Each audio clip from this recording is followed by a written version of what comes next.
كلمات الشاعر أسامة الشامي. قبل ما عيد على شعبي صغيره والكبير، كلن يقوم يتفقد أحوال جاره.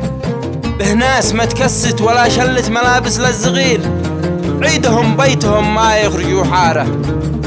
عاشوا على العزة رفاق الصبر في اليوم العسير، ما يطلبوها من أحد ناس صبارة.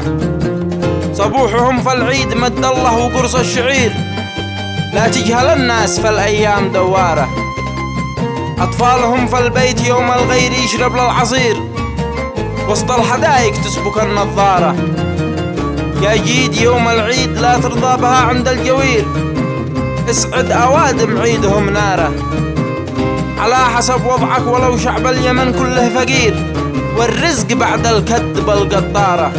عيدكم يبقى مبارك كل عام وانتم بخير، يا شعب تاريخه تعدى الصدارة.